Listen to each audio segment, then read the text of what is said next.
നമസ്കാരം. ജീവൻ ഒടുക്കിയവർ, ജീവൻ എടുത്തവർ, വഞ്ചന തൊഴിലാക്കിയവർ, ആ ചതിയിൽപ്പെട്ടവർ. കാണാം കുറ്റകൃത്യങ്ങളെ പ്രേക്ഷകരുടെ നീതിബോധത്തിന് വിട്ടുകൊണ്ട് വിശദമായ റിപ്പോർട്ടുകളിലേക്ക്. കൊച്ചിയിൽ വീണ്ടും പെൺവാണിഭ സംഘം കുടുങ്ങിയ വാർത്തയാണ് ആദ്യം. ബ്യൂട്ടി പാർലറുകളിലും മസാജ് പാർലറുകളിലും പോലീസ് നടത്തിയ റെയ്ഡിൽ 10 പേർ പിടിയിലായി. മസാജ് പാർലറുകളിൽ പ്രായപൂർത്തിയാകാത്ത പെൺകുട്ടികളെ ലൈംഗിക ചൂഷണത്തിന് ഉപയോഗിക്കുന്നതായി റെയ്ഡിൽ കണ്ടെത്തി. സിറ്റി പോലീസ് കമ്മീഷണർക്ക് ലഭിച്ച രഹസ്യ വിവരത്തെ തുടർന്നായിരുന്നു റെയ്ഡ്. നഗരത്തിലെ ബ്യൂട്ടി പാർലറുകളും ആയുർവേദ മസാജ് സെന്ററുകളും കേന്ദ്രീകരിച്ച് അനാശാസ്യ പ്രവർത്തനങ്ങൾ നടക്കുന്നതായി സിറ്റി പോലീസ് കമ്മീഷണർക്ക് വിവരം ലഭിച്ചതിനെ തുടർന്നാണ് കൊച്ചിയിലെ ബ്യൂട്ടി പാർലറുകളിൽ പോലീസ് റെയ്ഡ് നടത്തിയത്. Ernakulam city police commissioner KG ജെയിംസിന്റെ നേതൃത്വത്തിലായിരുന്നു റെയ്ഡ്. കലൂർ കത്രിക്കടവ് റോഡിൽ പ്രവർത്തിക്കുന്ന മോനു ബ്യൂട്ടി പാർലർ, വൈറ്റില ബൈപ്പാസിലെ റോജിൻസ് ബ്യൂട്ടി പാർലർ തുടങ്ങി നഗരത്തിലെ 13 കേന്ദ്രങ്ങളിൽ പോലീസ് റെയ്ഡ് നടത്തി. Assistant police commissioner Rex Bobby Arvin നഗരത്തിലെ ബ്യൂട്ടി പാർലറിലും സ്പാ മസാജ് സെന്ററുകളിലും റെയ്ഡ് നടത്തുന്നത്.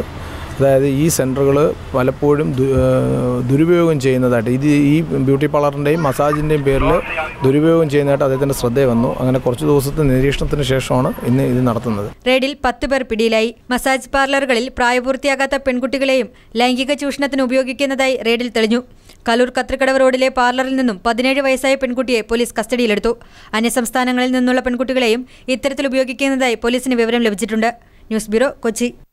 കോഴിക്കോട് ചിൽഡ്രൻസ് ഹോം കെയർ ടേക്കറെ അപായപ്പെടുത്താൻ ശ്രമം. ചിൽഡ്രൻസ് ഹോമിലെ 4 കുട്ടികളാണ് കെയർ ടേക്കറെ അപായപ്പെടുത്തി രക്ഷപ്പെടാൻ ശ്രമിച്ചത്. കോഴിക്കോട് വെള്ളിമാടുകുന്ന് ചിൽഡ്രൻസ് ഹോമിലെ കെയർ ടേക്കറായ കുഞ്ഞമ്മദിനെയാണ് അന്തേവാസികളായ കുട്ടികൾ ക്രൂരമായി മർദ്ദിച്ചത്. നിരവധി കേസുകളിൽ പ്രതികളായ 4 കുട്ടികൾ ചേർന്നാണ് തന്നെ അപായപ്പെടുത്താൻ ശ്രമിച്ചതെന്ന് കുഞ്ഞമ്മദ് പറഞ്ഞു. തലയിൽ മുണ്ടുകൊണ്ട് മുറുക്കിയായിരുന്നു ആക്രമണം. മർദ്ദനമേറ്റ് കുഞ്ഞമ്മദ് ബോധരഹിതനായി. ഇതോടെ അക്രമി സംഘം പിൻവാങ്ങുകയായിരുന്നു. പിന്നീട് ബോധം വന്നയുടൻ കുഞ്ഞമ്മദ് സഹപ്രവർത്തകരെ വിവരമറിയിക്കുകയായിരുന്നു. 2 മാസം മുമ്പ് മലപ്പുറം തവനൂരെ ചിൽഡ്രൻസ് ഹോമിൽ നിന്നും കെയർ ടേക്കറെ ആക്രമിച്ച് രക്ഷപ്പെടാൻ ശ്രമിച്ച സംഘമാണ് കോഴിക്കോട്ടും ആക്രമണം നടത്തിയത്. Kozhikode chief judicial magistrate children's home സന്ദർശിച്ചു. CJM മുഖേന കുഞ്ഞമ്മദ് നൽകിയ പരാതിയെ തുടർന്ന് ചേവായൂർ പോലീസ് കേസെടുത്ത് അന്വേഷണം ആരംഭിച്ചിട്ടുണ്ട്. News bureau, Kozhikode. കൊല്ലത്ത് വാടക വീട്ടിൽ അനാശാസ്യ കേന്ദ്രം നടത്തിവന്ന പോലീസ് ഉദ്യോഗസ്ഥനും 2 സ്ത്രീകളും ഉൾപ്പെടെ 5 പേർ പോലീസിന്റെ പിടിയിലായി. സംഘത്തിൽ കൂടുതൽ പേർ ഉൾപ്പെട്ടിട്ടുണ്ടോ എന്ന് അന്വേഷിച്ചു വരികയാണ് പോലീസ്. കൊല്ലം ബ്യൂറോയുടെ റിപ്പോർട്ട്. ഹൈവേ പെട്രോളിലെ senior civil police officer Thevalakkara Arinallur സ്വദേശി സാലി സക്കറിയ, കരുനാഗപ്പള്ളി ആദിനാട് സ്വദേശിയും ആർമി ഉദ്യോഗസ്ഥനുമായ കിഷോർ, ആറാട്ടുപുഴ സ്വദേശി പ്രകാശൻ, സ്റ്റെല്ല, ഉഷാകുമാരി എന്നിവരെയാണ് കൊല്ലം വെള്ളേട്ട് അമ്പലത്തിന് സമീപത്തെ വാടക വീട്ടിൽ അനാശാസ്യ പ്രവൃത്തിയിൽ ഏർപ്പെട്ടതിന് പോലീസ് റെയ്ഡ് ചെയ്ത് പിടികൂടിയത്. പോലീസ് ഉദ്യോഗസ്ഥനായ സാലി സക്കറിയാണ് വീട് വാടകയ്ക്കെടുത്ത് അനാശാസ്യത്തിന് നേതൃത്വം നൽകിയതെന്ന് കൊല്ലം വെസ്റ്റ് CI CL മനോജ് ചന്ദ്രനും SI N ഗിരീഷും അറിയിച്ചു. റോസ്ലി മകൾ Stella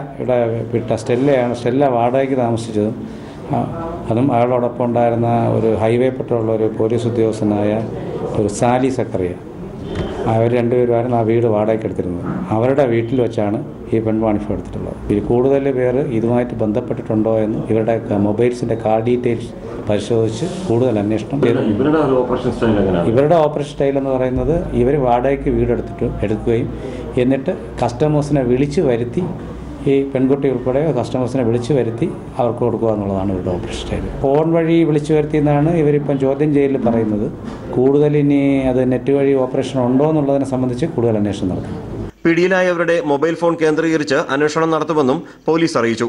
shadow SI Ashwath S, SIമാരായ സോമൻ, ശശികുമാർ, ASIമാരായ സന്തോഷ്, മുരളി, ഷാഡോ പോലീസിലെ ബൈജു ജെറോം, കൃഷ്ണകുമാർ, WPCയിലെ മഞ്ജു തോമസ്, ഗായത്രി ചന്ദ്രൻ തുടങ്ങിയവരാണ് റെയ്ഡിന് നേതൃത്വം നൽകിയത്. ന്യൂസ് ബ്യൂറോ, കൊല്ലം. സ്വർണ്ണപ്പണ വായ്പയുടെ പേരിൽ വയനാട് മാനന്തവാടി മുത്തൂറ്റ് ശാഖയിൽ നിന്ന് ലക്ഷങ്ങൾ തട്ടിയ കേസിൽ മുഖ്യപ്രതിയെ സ്ഥാപനത്തിലെത്തിച്ച് തെളിവെടുത്തു. നെടുമ്പാശ്ശേരി കടത്തുരുത്തി സ്വദേശിയാണ് പിടിയിലായത്. കഴിഞ്ഞ വർഷമാണ് തട്ടിപ്പ് നടന്നത്.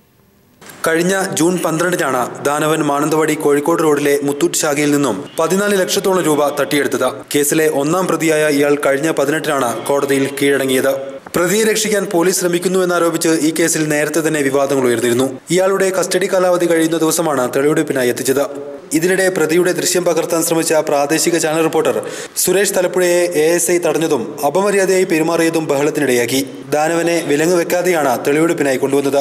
കോടതി നിർദ്ദേശം മറികടന്നായിരുന്നു ഇത് മാധ്യമപ്രവർത്തകർ ചൂണ്ടിക്കാണിച്ചപ്പോഴാണ് പോലീസ് സ്റ്റേഷനിൽ വെച്ച് ഇയാളെ വിലങ്ങണിയിച്ചത്. News bureau, Wayanad. തൊഴിൽ തട്ടിപ്പിനെ തുടർന്ന് 7 മലയാളികൾ UAEയിലെ അലൈനിൽ കുടുങ്ങിക്കിടക്കുന്നതായി ആക്ഷേപം. സംസ്ഥാനത്തിന്റെ വിവിധ ഭാഗങ്ങളിൽ നിന്നുള്ള യുവാക്കളാണ് തട്ടിപ്പിനിരയായതെന്ന് ബന്ധുക്കൾ പറയുന്നു. സ്പോൺസറുടെ പീഡനത്തിന് യുവാക്കൾ ഇരയായെന്നും പരാതിയുണ്ട്. കൊല്ലം പത്തനാപുരം സ്വദേശി അനിൽകുമാർ, കണ്ണൂർ പാനൂർ സ്വദേശി ജുബീഷ്, ജിജു ജോർജ്, ആലപ്പുഴ സ്വദേശി ഷാൻഡി, ഷിബിൻ ബാലൻ, തൃശൂർ സ്വദേശി റോണി, പാലക്കാട് സ്വദേശി മണികണ്ഠൻ എന്നിവരാണ് തട്ടിപ്പിനിരയായി അലൈനിൽ കുടുങ്ങിക്കിടക്കുന്നത്. ആലപ്പുഴ ചെങ്ങന്നൂർ സ്വദേശി അനിയൻ ചന്ദ്രൻ എന്നയാളുടെ ന്യൂ ഫയർ എഞ്ചിനീയറിംഗ് കമ്പനിയിലേക്ക് ഇലക്ട്രീഷ്യൻ തസ്തികയിൽ ജോലി വാഗ്ദാനം ചെയ്ത് ഇവരിൽ നിന്നും 50,000 രൂപ വിസയ്ക്കായി വാങ്ങി. എന്നാൽ അലൈനിലെത്തിയ ഇവർക്ക് പൈപ്പിംഗ് ജോലിയാണ് നൽകിയതെന്ന് ബന്ധുക്കൾ പറഞ്ഞു. തട്ടിപ്പ് മനസ്സിലാക്കിയതിനെ തുടർന്ന് തിരികെ നാട്ടിൽ പോകണമെന്നാവശ്യപ്പെട്ടപ്പോൾ 1.5 ലക്ഷം രൂപ തന്നാൽ നാട്ടിലെത്തിക്കാമെന്നായിരുന്നു കമ്പനി അധികൃതരുടെ മറുപടിയെന്ന് ബന്ധുക്കൾ പറഞ്ഞു. അവിടെ ഇലക്ട്രിക്കൽ വിസയിലാണ് ചില ആൾക്കാർ പോയത്. പക്ഷേ ഇലക്ട്രിക്കൽ വിസയിൽ പോയ ആൾക്കാരെല്ലാം ചെയ്തതെന്ന് വെച്ചാൽ പൈപ്പ് ഫിറ്റിങ് അങ്ങനെയൊക്കെയുള്ള, കാരണം പ്രൊഫഷൻ അവരവരുടെ പ്രൊഫഷൻ അല്ല അവർ ചെയ്യുന്നത്, മറ്റ് പ്രൊഫഷനാണ് ചെയ്യുന്നത്. ഞാൻ ഇലക്ട്രിക്കൽ വിസയിലാണ് പോയത്. പക്ഷെ ഞാൻ അവിടെ ചെയ്തുകൊണ്ടിരുന്നത് ഫയർ ഫൈറ്റിംഗ് എന്ന് പറയുന്നൊരു വർക്കാണ്. ഞാൻ നാട്ടിലോട്ട് വരാൻ നേരത്ത് പൈസ കൊടുത്തില്ല. എനിക്ക് പിന്നെ ടിക്കറ്റ് ഞാൻ തന്നെ എടുത്താണ് വന്നത്. അത് 2-3 പേരുടെ ജാമ്യത്തിന്റെ അടിസ്ഥാനത്തിലാണ് ഞാൻ വന്നത്. 4 മാസം മുൻപ് 1200 ദിർഹം ശമ്പള വ്യവസ്ഥയിൽ അലൈനിലെത്തിയ തൊഴിലാളികൾക്ക് ജോലി നൽകുമ്പോൾ വാഗ്ദാനം ചെയ്തിരുന്ന ശമ്പളമല്ല നൽകിയതെന്നും വൃത്തിഹീനമായ ചുറ്റുപാടിൽ താമസിപ്പിച്ചിരിക്കുകയാണെന്നും ഇത് ചോദ്യം ചെയ്ത തൊഴിലാളികൾക്കെതിരെ കള്ളക്കേസ് ചുമത്തിയിരിക്കുകയാണെന്നും ബന്ധുക്കൾ പറഞ്ഞു. നിലവിൽ 35ഓളം ജീവനക്കാർ ജോലി ചെയ്തിരുന്ന കമ്പനിക്ക് ലൈസൻസ് ഇല്ലെന്ന് ഇവർ ആരോപിച്ചു. തട്ടിപ്പിനിരയായ യുവാക്കളെ എത്രയും പെട്ടെന്ന് നാട്ടിലെത്തിക്കണമെന്നും കമ്പനി അധികൃതരെ അറസ്റ്റ് ചെയ്യണമെന്നും ആവശ്യപ്പെട്ട് ബന്ധുക്കൾ മുഖ്യമന്ത്രിക്കും ആഭ്യന്തരമന്ത്രിക്കും മനുഷ്യാവകാശ കമ്മീഷനും ഉടൻ പരാതി നൽകും. News bureau, Kochi. കഴിഞ്ഞ ദിവസം ഗുരുവായൂരിൽ ദുരൂഹ സാഹചര്യത്തിൽ യുവതി മരിച്ച സംഭവത്തിൽ പോലീസ് അന്വേഷണം പുരോഗമിപ്പിക്കുന്നു. അവിവാഹിതയായ ശകുന്തലയുടെ മരണത്തിൽ 20ഓളം പേരെ പോലീസ് ചോദ്യം ചെയ്തു കഴിഞ്ഞു. സംഭവത്തിൽ പോലീസ് 20ഓളം പേരെ ചോദ്യം ചെയ്തു. മുറിയിൽ പിടിവലി നടന്നതിൻ്റെയോ പുറത്തുനിന്ന് ആരെങ്കിലും കടന്നു വന്നതിൻ്റെയോ ലക്ഷണങ്ങൾ ഫോറൻസിക് വിഭാഗത്തിനും വിരലടയാള വിദഗ്ധർക്കും കണ്ടെത്താനായില്ല. തലയിലെ മുറിവുകളല്ലാതെ ദേഹത്ത് മറ്റു മുറിപ്പാടുകളില്ല. പോസ്റ്റ്മോർട്ടത്തിന്റെ പ്രാഥമിക റിപ്പോർട്ടിലും കൊലപാതകമെന്ന് തെളിയിക്കാനായിട്ടില്ലെന്നാണ് വിവരം. ഇതേ തുടർന്ന് പോലീസ് സർജൻ ഇന്ന് സംഭവസ്ഥലം സന്ദർശിച്ചിരുന്നു. അപസ്മാരബാധയെ തുടർന്ന് തലയടിച്ച് രക്തം വാർന്ന മരണം സംഭവിക്കാനുള്ള സാധ്യത തള്ളിക്കളയുന്നില്ല. എന്നാലും കൊലപാതകത്തിനാണ് പോലീസ് കേസെടുത്തിട്ടുള്ളത്. സാഹചര്യ തെളിവുകൾ വെച്ച് പോലീസ് വിശദമായ അന്വേഷണം ആരംഭിച്ചിട്ടുണ്ട്. കണ്ടാണശ്ശേരി ശങ്കരൻകുളത്തിനടുത്ത് കളരിക്കൽ വാസുവിന്റെ മകൾ ശകുന്തളയാണ് കഴിഞ്ഞ ദിവസം വീടിനുള്ളിൽ ദുരൂഹ സാഹചര്യത്തിൽ മരിച്ച നിലയിൽ കണ്ടെത്തിയത്. വൃക്കരോഗിയായ വാസുവിന്റെ ചികിത്സയ്ക്കായി കുടുംബാംഗങ്ങൾ ആശുപത്രിയിലായതിനാൽ അവിവാഹിതയായ ശകുന്തള വീട്ടിൽ ഒറ്റയ്ക്കായിരുന്നു. രോഗവിവരം അറിയാനെത്തിയ വാസുവിന്റെ സഹോദരൻ ശ്രീധരനാണ് കഴിഞ്ഞ ദിവസം മരിച്ചു കിടക്കുന്ന നിലയിൽ ശകുന്തളയെ കണ്ടെത്തിയത്. News bureau, Thrissur. കൊല്ലത്താണ് ആ ദാരുണ സംഭവം നടന്നത്. ബന്ധു 4 വയസ്സുകാരിയെ എടുത്തെറിയുകയായിരുന്നു. അവശയായ കുട്ടി തിരുവനന്തപുരം മെഡിക്കൽ കോളേജിൽ ചികിത്സയിലാണ്. ബന്ധുവിന്റെ ക്രൂരത ഇങ്ങനെ. കിളികൊല്ലൂർ സ്വദേശിനി ഷൈനിയുടെ 4 വയസ്സുള്ള മകൾ ഭീമയാണ് പിതാവ് ഷാജഹാന്റെ പിതൃസഹോദരൻ അസീസ് വലിച്ചെറിഞ്ഞത്. തടയാൻ ശ്രമിച്ച തന്നെ ഇയാൾ ആക്രമിച്ചുവെന്ന് ഷൈനി പോലീസിന് നൽകിയ പരാതിയിൽ പറയുന്നു. കഴിഞ്ഞ ദിവസം ട്രെയിൻ തട്ടി മരിച്ച ഷാജഹാന്റെ മരണവുമായി ബന്ധപ്പെട്ട ചടങ്ങുകൾക്ക് എത്തിയപ്പോഴാണ് വീട്ടിൽ കയറരുതെന്ന് ആക്രോശിച്ചുകൊണ്ട് മകളെ വലിച്ചെറിഞ്ഞതെന്ന് ഷൈനി പറയുന്നു. സംഭവം ഇതായിരുന്നു. എന്റെ ഭർത്താവിനെ ഞാനാ കൊല്ലിപ്പിച്ചെന്ന് പറഞ്ഞ ആളെ വിട്ട് ഇവർക്കെല്ലാം അറിയാം. എവിടെയൊക്കെ വന്ന് താമസിച്ചതാണ്. വാപ്പില്ല, ഒരു സഹോദരങ്ങളില്ല, ആരും ഇല്ല. ഞാനാ ചെയ്യിപ്പിച്ചെന്നും പറഞ്ഞ ആളെല്ലാം വിട്ട് കുഞ്ഞിനെ എടുത്ത് എറിഞ്ഞ് എന്നെ എടുത്ത് എറിഞ്ഞ് അവിടെ നിന്ന് വരാൻ വേണ്ടി. കൊച്ചി അനങ്ങുന്നില്ല. അതിനുശേഷം അനക്കവും ഇല്ല കൊച്ചിന്. തലയടിച്ചു വീണ ഭീമയ്ക്ക് ബോധം നഷ്ടപ്പെട്ടതിനെ തുടർന്ന് കൊല്ലം വിക്ടോറിയ ആശുപത്രിയിൽ പ്രവേശിപ്പിച്ചു. കുട്ടി തുടരെ ഛർദ്ദിച്ചതിനാൽ തിരുവനന്തപുരം മെഡിക്കൽ കോളേജ് ആശുപത്രിയിലേക്ക് റെഫർ ചെയ്തു. തന്നെ അസീസാണ് ആക്രമിച്ചതെന്ന് കുട്ടിയും പറയുന്നുണ്ടായിരുന്നു.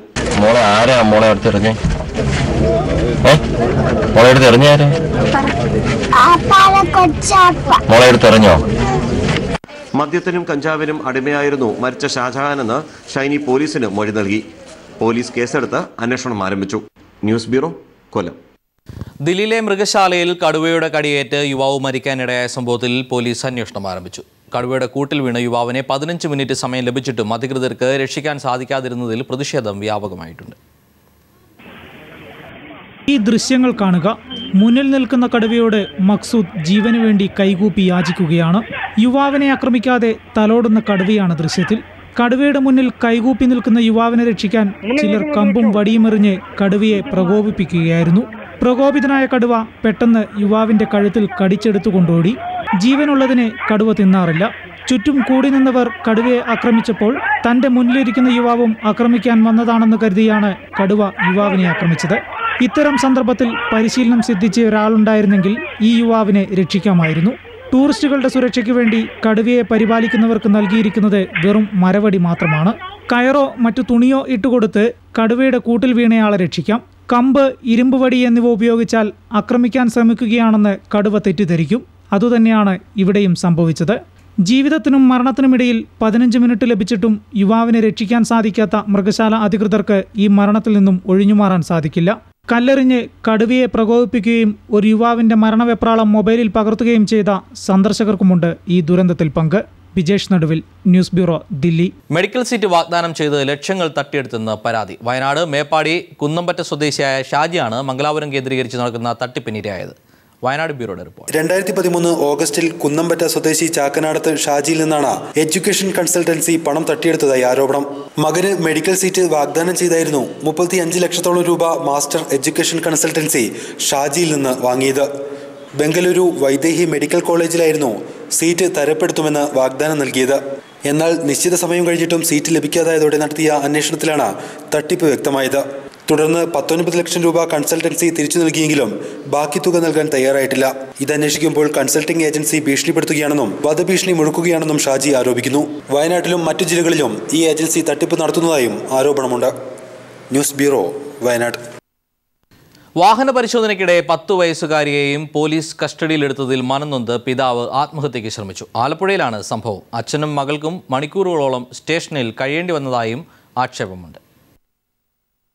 ആലപ്പുഴ കൈച്ചുണ്ടിമുക്ക് സ്വദേശി സുനിൽകുമാറിനെയും മകൾ സ്നേഹയെയുമാണ് പോലീസ് കസ്റ്റഡിയിലെടുത്ത് സ്റ്റേഷനിൽ പാർപ്പിച്ചത്. മദ്യപിച്ച് വാഹനമോടിച്ചതിന് സുനിൽകുമാറിനെ കസ്റ്റഡിയിലെടുത്തുവെന്നാണ് പോലീസ് ഭാഷ്യം. എന്നാൽ മകളെയും സ്റ്റേഷനിലെത്തിച്ചതിനെ തുടർന്ന് മനംനൊന്ത പിതാവ് ആത്മഹത്യയ്ക്ക് ശ്രമിക്കുകയായിരുന്നു. കഴിഞ്ഞ ദിവസം രാത്രി 8 മണിയോടെയാണ് സംഭവം. മകൾ സ്നേഹയ്ക്കൊപ്പം ബൈക്കിൽ വരികയായിരുന്ന സുനിൽകുമാറിനെ വാഹന പരിശോധന നടത്തുകയായിരുന്ന നോർത്ത് പോലീസാണ് തടഞ്ഞത്. മദ്യപിച്ചിട്ടുണ്ടെന്ന സംശയത്തെ തുടർന്ന് സുനിൽകുമാറിനെ കസ്റ്റഡിയിലെടുത്തു. 5ാം ക്ലാസ്സിൽ പഠിക്കുന്ന മകളെയും പോലീസ് ജീപ്പിൽ കയറ്റി സ്റ്റേഷനിലെത്തുകയായിരുന്നു. എന്നാൽ വൈദ്യപരിശോധന പോലും നടത്താൻ പോലീസ് തയ്യാറായില്ലെന്നാണ് പരാതി. വണ്ടിയുടെ ചാവി എടുത്തു. അത് മദ്യപിച്ചിട്ടുണ്ടോ എന്ന് ചോദിച്ചു.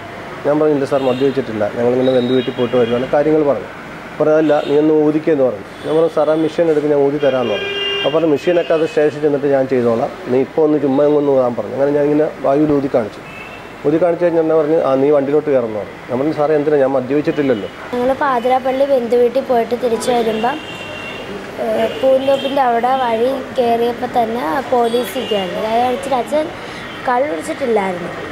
ഊതാൻ പറഞ്ഞ് അച്ഛൻ ഇതുപോലെ മെഷീൻ കൊണ്ടുവരാൻ പറഞ്ഞിട്ട് ഊതിയിട്ട് മണമുണ്ടെന്ന് പറഞ്ഞ് കൊച്ചിനെ കൂടി കയറ്റെന്നും പറഞ്ഞ് അച്ഛനെ പിടിച്ച് കയറ്റി കഴിഞ്ഞ് അവിടെ കൊണ്ടുപോയി. ഞങ്ങൾ അതിന് മുമ്പ് ഒരു മോഷണ കേസ് ഉണ്ടായിരുന്നു.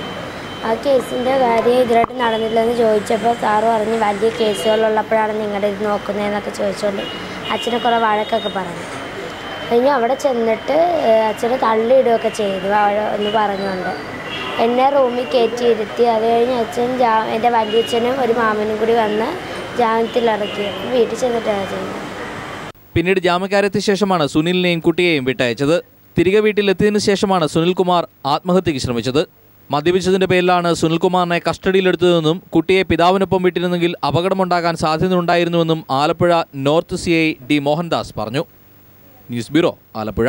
മുല്ലപ്പെരിയാർ അണക്കെട്ടിന് കാവൽ നിൽക്കുന്ന പോലീസുകാർ ദുരിതത്തിൽ. അടിസ്ഥാന സൗകര്യങ്ങൾ പോലുമില്ലാതെ ഏതു നിമിഷവും തകർന്നു വീഴാവുന്ന ചോർന്നൊലിക്കുന്ന കെട്ടിടത്തിലാണ് കേരളത്തിൽ നിന്നുള്ള പോലീസുകാർ കഴിയുന്നത്. ജലനിരപ്പ് ഉയർത്തുന്നതിന് മുന്നോടിയായി സ്പിൽവേയുടെ ഷട്ടറുകൾ താഴ്ത്തിയതോടെ അണക്കെട്ടിലേക്കുള്ള ജീപ്പ് മാർഗവും അടഞ്ഞു. വന്യമൃഗങ്ങളുടെ ഭീഷണി നിലനിൽക്കുന്ന വനമേഖലയിൽ ജീവഭയത്തോടെയാണ് ഇവർ കഴിയുന്നത്. ജലനിരപ്പ് ഉയർത്തുന്നതിനുള്ള സുപ്രീം കോടതി ഉത്തരവ് വന്നതോടെയാണ് മുൻകരുതലെന്ന നിലയിൽ സുരക്ഷ ശക്തമാക്കിയത്. കേരള പോലീസിലെ 27 സേനാംഗങ്ങളാണ് അണക്കെട്ടിന്റെ സുരക്ഷാ ചുമതല നിർവഹിക്കുന്നത്. എന്നാൽ ഇവർക്ക് ആവശ്യമായ അടിസ്ഥാന സൗകര്യങ്ങൾ ഒരുക്കി നൽകാൻ പോലും തമിഴ്നാട് തയ്യാറായിട്ടില്ല. പതിറ്റാണ്ടുകൾ പഴക്കമുള്ള ഏതു നിമിഷവും ഇടിഞ്ഞു വീഴാവുന്ന ചോർന്നൊലിക്കുന്ന കെട്ടിടത്തിലാണ് ഇവരുടെ താമസം. ഭക്ഷണം പാചകം ചെയ്യാനുള്ള സൗകര്യങ്ങൾ പോലുമില്ല. 27 പേർക്കായുള്ളത് ഏക പൊതു കക്കൂസ് മാത്രം. ആയുധങ്ങളും പണവും സൂക്ഷിക്കാൻ കെട്ടുറപ്പുള്ള ഒരു സംവിധാനവുമില്ല. നനഞ്ഞൊലിക്കുന്ന കെട്ടിടം പൊളിച്ചുമേയാൻ നിരവധി തവണ ആവശ്യപ്പെട്ടെങ്കിലും തമിഴ്നാട് തയ്യാറായില്ല. യാത്രാക്ലേശമാണ് ഇവർ നേരിടുന്ന മറ്റൊരു പ്രശ്നം. 1 മണിക്കൂറോളം തേക്കടി തടാകത്തിലൂടെ ബോട്ടിൽ യാത്ര ചെയ്തു വേണം പുറം ലോകവുമായി ബന്ധപ്പെടാൻ. പെരിയാർ കടുവാ സങ്കേതത്തിനുള്ളിലൂടെ ജീപ്പ് മാർഗമുണ്ടായിരുന്ന വഴി സ്പിൽവേയിലെ ഷട്ടറുകൾ അടച്ചതോടെ അടഞ്ഞു. കാട്ടാനകളും കടുവയും കരടിയുമുള്ള കാട്ടിൽ എന്തെങ്കിലും അത്യാഹിതമുണ്ടായാൽ പ്രാഥമിക ചികിത്സയെങ്കിലും ലഭിക്കാൻ 1 മണിക്കൂർ എടുക്കും. ജലനിരപ്പ് 136 അടി എത്തുന്നതുവരെയെങ്കിലും സ്പിൽവേയിലെ ഒരു ഷട്ടർ ഉയർത്തിവെക്കണമെന്ന ആവശ്യം തമിഴ്നാട് അവഗണിച്ചു. കേരളത്തിന്റെ പോലീസുകാരോട് തമിഴ്നാടിന്റെ സമീപനം ഇതാണെങ്കിലും മുന്തിയ സൗകര്യങ്ങളാണ് തമിഴ്നാട് ഉദ്യോഗസ്ഥർക്കായി ഒരുക്കിയിരിക്കുന്നത്. തമിഴ്നാട് PWD ജെയുടെ നേതൃത്വത്തിലുള്ള 10 അംഗ ഉദ്യോഗസ്ഥ സംഘം താമസിക്കുന്നത് എല്ലാ സൗകര്യങ്ങളുമുള്ള തമിഴ്നാട് IBയിൽ. കേരളത്തിന്റെ പോലീസുകാർ ജീവഭയത്തോടെ രാത്രികാലങ്ങളിൽ അണക്കെട്ടിന് കാവൽ നിൽക്കുമ്പോൾ ആവശ്യത്തിന് വെളിച്ചമെത്തിക്കാൻ പോലും തമിഴ്നാട് അധികൃതർ തയ്യാറല്ല. അണക്കെട്ടിൽ തമിഴ്നാട് സ്ഥാപിച്ചിരിക്കുന്ന ജനറേറ്റർ പ്രവർത്തിപ്പിക്കുന്നത് ദിവസേന 2-3 മണിക്കൂറുകൾ മാത്രമാണ്. അതിനും തമിഴ്നാട് ഉദ്യോഗസ്ഥരുടെ കാരുണ്യത്തിനായി കാത്തിരിക്കണം. അടിസ്ഥാന സൗകര്യങ്ങളുടെ അഭാവം മാത്രമല്ല മുല്ലപ്പെരിയാർ അണക്കെട്ടിന് കാവൽ നിൽക്കുന്ന പോലീസുകാരെ വലയ്ക്കുന്നത്. തമിഴ്നാട്ടിൽ നിന്നുള്ള ഉദ്യോഗസ്ഥരുടെ മനോഭാവവും ഇവരെ ബുദ്ധിമുട്ടിലാക്കുന്നു. മുല്ലപ്പെരിയാർ അണക്കെട്ടിൽ നിന്നും ക്യാമറാമാൻ ദിലീപ് ഗോപിക്കൊപ്പം സാലി മുഹമ്മദ്. കോഴിക്കോട് കോടഞ്ചേരി പഞ്ചായത്തിലെ വട്ടച്ചിറ ആദിവാസി കോളനിയിൽ വിതരണം ചെയ്യേണ്ട ഭക്ഷ്യവസ്തുക്കൾ പുഴുവരിച്ച് നശിച്ചു. 1 വർഷം മുമ്പ് പഴയ കെട്ടിടത്തിൽ കൂട്ടിയിട്ട അരിയും പഞ്ചസാരയും ഉൾപ്പെടെയുള്ളതാണ് നശിച്ചത്. സംഭവത്തിൽ അന്വേഷണം നടത്താൻ വകുപ്പ് മന്ത്രി ഉത്തരവിട്ടു. കോടഞ്ചേരി പഞ്ചായത്തിലെ വട്ടച്ചിറ ആദിവാസി കോളനിയിലെ 120 കുടുംബങ്ങൾക്ക് 2013 ഓണത്തിന് വിതരണം ചെയ്യാനായി എത്തിച്ച ഭക്ഷ്യവസ്തുക്കളാണ് പുഴുവരിച്ച് നശിച്ചത്. റേഷൻ കാർഡുള്ള കുടുംബങ്ങൾക്ക് വിതരണം ചെയ്ത ശേഷം ബാക്കിയായ ഭക്ഷ്യവസ്തുക്കളാണ് 1 വർഷത്തിലേറെ വൃത്തിഹീനമായ കെട്ടിടത്തിൽ സൂക്ഷിച്ചത്. 1 കിൻഡലോളം കുറുവ അരി, 10 കിലോയിലേറെ പഞ്ചസാര, ചെറുപയർ, ശർക്കര, വറ്റൽമുളക് എന്നിവയാണ് പുഴുവരിച്ച് നശിച്ചത്. ഭക്ഷ്യവസ്തുക്കൾ മിച്ചമായപ്പോൾ റേഷൻ കാർഡില്ലാത്ത കുടുംബങ്ങൾക്ക് വിതരണം ചെയ്യാൻ ആവശ്യപ്പെട്ടിരുന്നുവെങ്കിലും ST പ്രൊമോട്ടർ തയ്യാറായില്ലെന്ന് കോളനി നിവാസികൾ പറയുന്നു. കാർഡില്ലാത്ത ഒരുപാട് കുടുംബങ്ങളുണ്ട്. ഈ കുടുംബങ്ങൾക്ക് ഇത് കൊടുക്കണമെന്ന് പറഞ്ഞ് ഡിപ്പാർട്ട്മെൻറ്റിൽ നിന്ന് പറഞ്ഞിട്ടുണ്ടായിരുന്നു. പക്ഷേ പ്രൊമോട്ടർ പറഞ്ഞത് ഓഫീസർമാരോട് പറയാണ്ട് ഇത് ഞങ്ങൾക്ക് എടുത്തു തരാൻ പറ്റൂല. അങ്ങനെ ഒരു കൊല്ലം അത് അവിടെ നീണ്ടത്. നേരത്തെ ട്രൈബൽ ഓഫീസായി പ്രവർത്തിച്ചിരുന്ന കെട്ടിടത്തിലെ തറയിലാണ് ഭക്ഷ്യവസ്തുക്കൾ അലക്ഷ്യമായി കൂട്ടിയിട്ടത്. സംഭവം പുറത്തറിഞ്ഞതിനെ തുടർന്ന് ജില്ലാ legal services authority judge RL Baiju കോളനിയിലെത്തി അന്വേഷണം നടത്തി. ഹൈക്കോടതി ലീഗൽ സർവീസസ് അതോറിറ്റിക്ക് സംഭവം സംബന്ധിച്ച റിപ്പോർട്ട് നൽകി. ആദിവാസികൾക്ക് വിതരണം ചെയ്യേണ്ട ഭക്ഷ്യവസ്തുക്കൾ നശിക്കാനിടയായ സാഹചര്യം സംബന്ധിച്ച് അന്വേഷിക്കാൻ മന്ത്രി PK ജയലക്ഷ്മി ഉത്തരവിട്ടു. പ്രാഥമിക അന്വേഷണം നടത്തി ട്രൈബൽ ഡയറക്ടർക്ക് റിപ്പോർട്ട് നൽകിയതായി ജില്ലാ ട്രൈബൽ ഓഫീസർ കൃഷ്ണൻ പറഞ്ഞു. News bureau, Kozhikode. Kasaragod police കസ്റ്റഡിയിലുള്ള വാഹനങ്ങൾ സൂക്ഷിക്കുന്ന ചട്ടഞ്ചാലിലെ ഡമ്മി യാർഡിന്റെ കാഴ്ചകൾ സണ്ണി ജോസഫ് നൽകുന്നു. വാഹനങ്ങളുടെ കാവൽക്കാരായ പോലീസുകാർക്ക് വിശ്രമിക്കാൻ സുരക്ഷിതമായ ഒരു കൂര പോലുമില്ല. നായകളും ഇഴജന്തുക്കളും അന്തിയുറങ്ങുന്ന വൃത്തിഹീനമായ ടെന്റാണ് ഇപ്പോൾ ഇവരുടെ ആശ്രയം. ആ റിപ്പോർട്ടുമായി ഇന്ന് ഇവിടെ പറയുന്നു. നമസ്കാരം. പറവകൾക്കാകാശമുണ്ട്, മനുഷ്യപുത്രന് തല ചായ്ക്കാൻ മണ്ണിലിടമില്ല, മണ്ണിലിടമില്ല. ഇതാ ഈ കാണുന്ന ടെന്റിലാണ് പോലീസ് കസ്റ്റഡിയിലുള്ള വാഹനങ്ങളുടെ കാവൽക്കാരായ പോലീസുകാർക്ക് ജില്ലാ പോലീസ് കാര്യാലയം ഒരുക്കിയിരിക്കുന്ന വിശ്രമ കേന്ദ്രം. ഇഴജന്തുക്കളുടെയും നായ്ക്കളുടെയുമെല്ലാം വിശ്രമ കേന്ദ്രം കൂടിയാണ് വൃത്തിഹീനമായ ഈ ടെന്റ്. ചുറ്റും കാട് മൂടിക്കിടക്കുന്നു. ഇതിനിടയിലാണ് പഴയതും പുതിയതുമായ വാഹനങ്ങൾ ഡംപ് ചെയ്തിരിക്കുന്നത്. വാഹനങ്ങളിൽ പലതും തുരുമ്പിച്ച് നശിക്കുന്നത് മൂലം കോടിക്കണക്കിന് രൂപയുടെ നഷ്ടമാണ് സർക്കാരിന് ഉണ്ടായിക്കൊണ്ടിരിക്കുന്നത്. വിദ്യാനഗർ പോലീസ് സ്റ്റേഷന്റെ പരിധിയിലാണ് ഉദുമ ചട്ടഞ്ചാലിലെ ഈ വെഹിക്കിൾ ഡംപിംഗ് യാർഡ്. കേസുകളുടെ പേരിൽ പോലീസ് കസ്റ്റഡിയിലുള്ള 100 കണക്കിന് വാഹനങ്ങളാണ് ഇവിടെയുള്ളത്. 24 മണിക്കൂർ ഡ്യൂട്ടിയിൽ 2 വീതം പോലീസുകാരെയാണ് ഇവിടെ കാവൽ ഏൽപ്പിച്ചിട്ടുള്ളത്.